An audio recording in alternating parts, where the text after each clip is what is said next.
We are here to bring a new type of news show.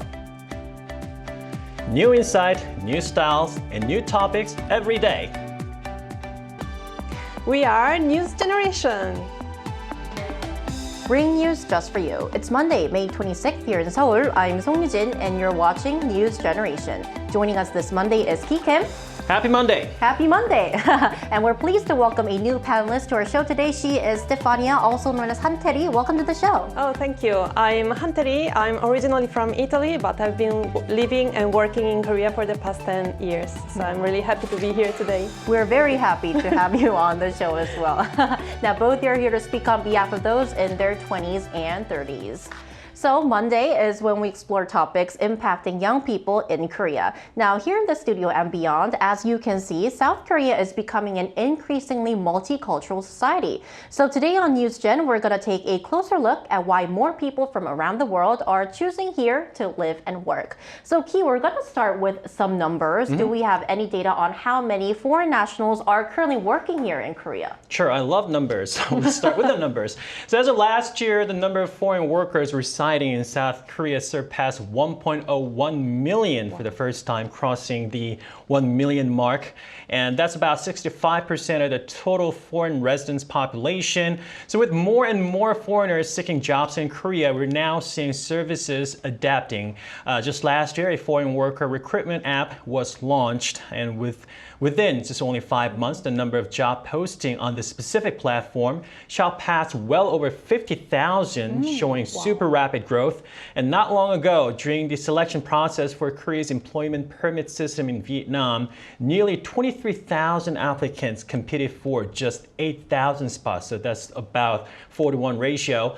Local reports say that working in Korea's rural farming areas can earn a Vietnamese worker 4 times what they'd make back home. As a matter of fact, among all foreign labor groups in Korea, Vietnamese workers reportedly have the highest average income, and it is a clear reflection of how Korea is becoming a major destination for migrant labor and how the dynamics of the workforces are rapidly changing right now. And now I want to ask a question to you, Hanteri. You are originally from Italy, as you mentioned, and you're currently working here in Korea. So for our viewers, could you please tell us a bit more about your job and the reasons why you chose to work and live here in the country? So I first came here in Korea in 2015, so it's been 10 years now. wow. Yeah. And I first came here because I got a scholarship, a government scholarship, to study in the graduate school. So I studied, and then after that, I started to work, and I kept on living here for all that time. And right now, I'm working in a metaverse live streaming platform. It's a bit complicated, but there I'm doing some planning, and then I also take care of the operations and also all the analysis of live streamings and all the events we do.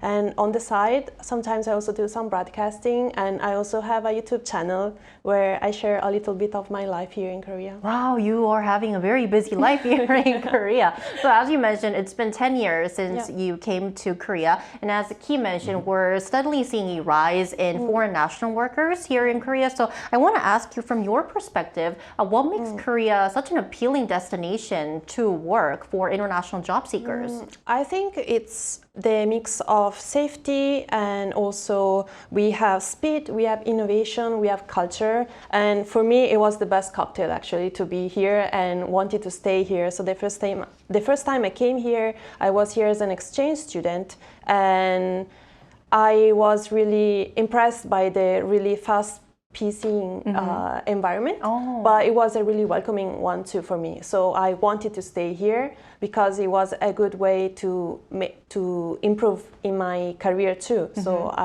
probably that's another reason why young people from around the world, they want to come here and work here. And I think these days also the growth of the K-pop industry, the Korean wave. and also the makeup and skincare industry, and also the tech industry. They are getting so big in the world that a lot of people, they want to come here, learn, and also work here. Then I also want to ask you, throughout the 10 years you've been living here, are you actually noticing more foreign nationals coming here to work? Like your colleagues, for example, what would you say? Oh, I can talk about the Italians here. And the first time, we always have one big event in the embassy once a year. And at first there were like, I think, less than 100 people. But these days we have more than 1,000, I think, coming to the event. Because there are so many people. Like, I think Korea now is a country that everyone knows about. And a lot of people, they're using skincare and everything. And probably because of social channels too. Everyone is having such a beautiful idea of this country, so they all want to come and experience the life here. Very interesting. Now, Ki, you mentioned how you love numbers. Yes. So do we have any more numbers that could really show this trend? So I also recall hosting an event for the Italian Chamber of Commerce. I remember about having like 800 guests from Italian brands, and I couldn't. There's so many Italian people there, exchanging. I only wish I could speak Italian back then. Anyhow, according to a recent survey, 9 out of 10 foreign students studying in Korea hope to find a job here after the graduation. And when asked why, here were the answers on the screen. So let's take a look at them. The most common reasons was a desire to continue living in Korea, which accounted for 35%, and the potential for higher salaries compared to their home countries accounted for 28%, whereas the opportunity to work in fields they're passionate about were similar at 26%. There were some who would go back to where they were originally from, however, thinking that studying here in Korea would help them get a good job back home. And it is clear for many, Korea isn't just a place to study, but a potential long-term destination for building their careers and live their lives afterward. Okay, so now time to hear from our viewers. We also asked them the same question. Would you consider working in Korea? And if you are willing to, what are the reasons? And here are 3 responses that stood out. Our first comment for this Monday is by Brown Giraffe 33. I took that challenge 5 years ago, and that led me to discover a part of the world I now call home. It also introduced me to many amazing friends, embraced the fear, and then some magical moments on the other side of the world await you. DS92KO, Korea is becoming a global hotspot for work and life. I take the leap if the right opportunity came along. Our final comment is by 20-something Drifter11. As someone who has lived and worked in Korea before, I loved living in Korea. There was always plenty to do. It was easy to get around, and there were plenty of wonderful people. But you do need your own special skills if you want a long-term career. All right, thank you for all the comments. After the break, we'll now hear directly from a millennial from Uzbekistan who's living and working here in Korea. Stay tuned.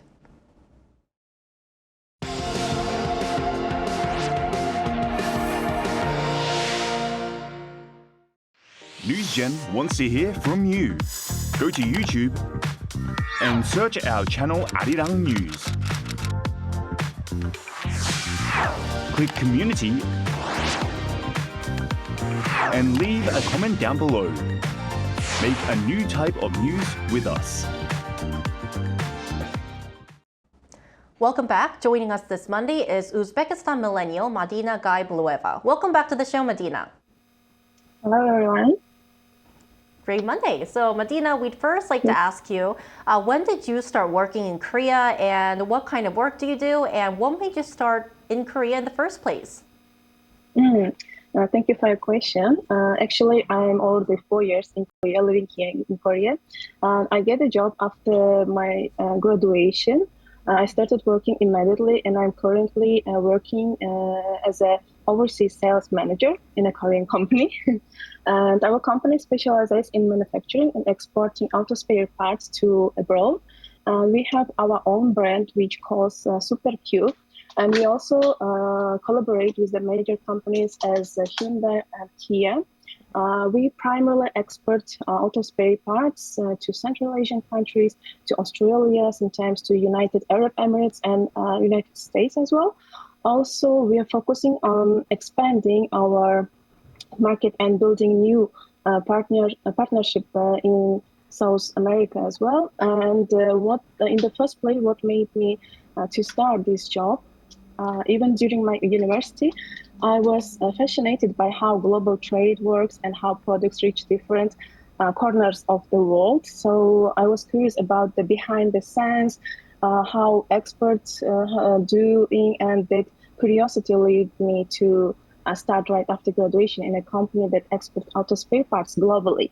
And I wanted to learn and grow and contribute to something that connects people and businesses across the countries. Okay, thank you, Medina. This could be a very critical question. So during 4 years of your career here in Korea, what do you think are the pros and cons of working in Korea? It's a good question for foreigners. And one of the main advantages of working in Korea is the opportunity to grow professionally in a global environment. You get to develop both as hard and soft skills here while working with international partners and clients, which broadens your perspective. And there are also great opportunities for networking. You can connect with professionals from around the world and build valuable relationships with your industry. Another positive aspect is the structured work culture. So the working day typically starts and ends on time, which helps maintain a healthy work-life balance. But on the other hand, one of the main challenges, especially for someone coming from a country like Central Asia or Uzbekistan, is a relatively limited number of vacation days. In Korea, annual leave is generally shorter, and it can be more difficult to take expand day off. This can make it harder to fully rest or spend longer period with your family. Additionally, while the work environment is efficient, it can also be fast-paced and demanding at times, which requires strong time and stress management skills. I really agree with what she's saying. Foreigners understand me. I know, right? Do you have any advice for young people who wants to move and work in Korea? My advice would be open-minded, adaptable to anything, and ready to learn. Working in Korea can be fast-paced and challenging, but it also offers a great opportunities for growth. Respect the local culture, of course, but build strong relationship, build good networking. It may help you in future, and don't be afraid to step out your comfort zone. That's where the real learning starts. Very helpful advice. All right, Medina, thank you so much for your time today. We really appreciate it. Thank you very much for having me today. Have a good week. You Thank too. you. Thank you. Bye. Bye. Thank you. Right, so as Medina just mentioned, of course, while there are so many upsides, it's also important to talk about the challenges that come with living and working in a completely new country. So, Ki, what are some of the common difficulties that international workers face here in Korea, and also Korea as a society may need to address as its workforce becomes more culturally diverse? So, even as the number of foreign workers in Korea continue to rise, there are still significant legal gaps that need to be addressed, and there's obviously blind spots. Sometimes there's the unbiased or biased view.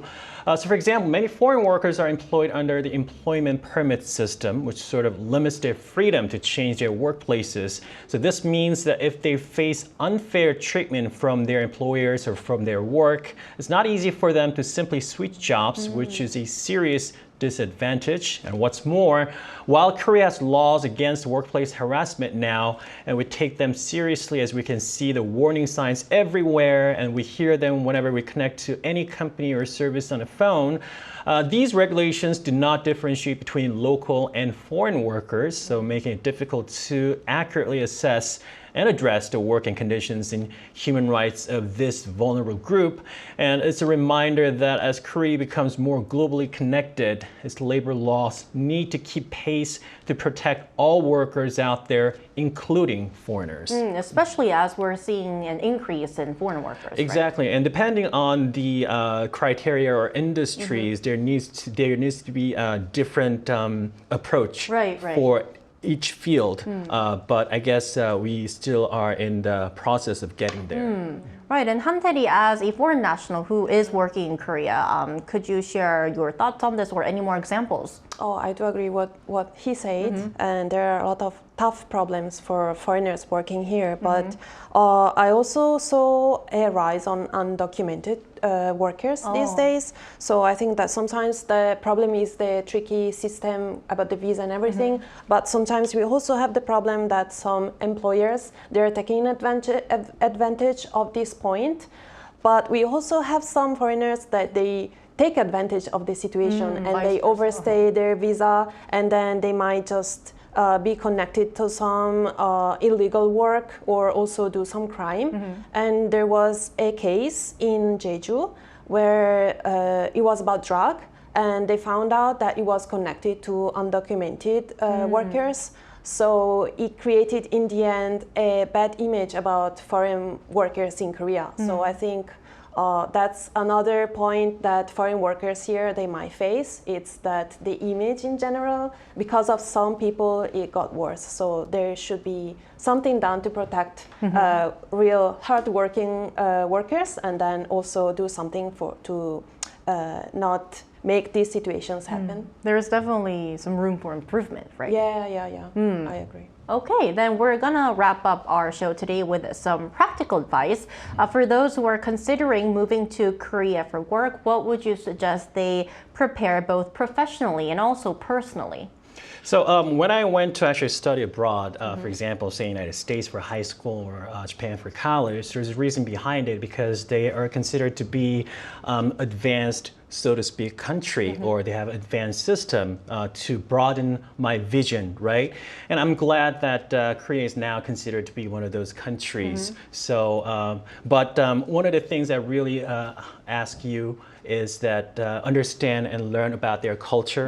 For example, at the job, we have a tendency of respecting elders and our superior for sometimes it's very extreme. More like a hierarchical Right, structure. and especially if you go to big corporate, that sort of culture. I mean, they try to stabilize it nowadays, but still it's very big in our within our culture. And also, like Han-tae-ri said, the visa is very complicated, how to obtain them, and each company has a different system. Right. But nowadays, the good thing is that a lot of government agencies and institutes, they have a very good explanations in many different languages, and each embassy is very well responding to any sort of a situation that's taking place. So try to learn them, try to research them, and they'll probably tell you about all those information. So research enough, learn about the culture, and drama is not always 100% correct. There's sometimes it's a bit different than reality. So learn about them beforehand, and you'll be prepared. All right, and Han-tae-ri, I think that you're the best person who could give this advice because you're currently working in a Korean company. So what kind of tips would you like to share to our viewers ending off? I agree with the fact that now there's so many new tips you can get in your own language, and I found it really, really helpful because before that, taxes or visa problems, whatever, you had to face and solve it all on yourself. Yeah, but now a lot of companies also, they are trying to help. The government is also really into new foreign workers, so they are trying to make new visa and make the system easier. So that part is really nice. But I might say, no matter how easier it gets, you should learn Korean for sure. Learn Korean, learn the culture. As you said, hierarchy here is really, really important. Even though these days they are trying to make it less important, but it's still really important.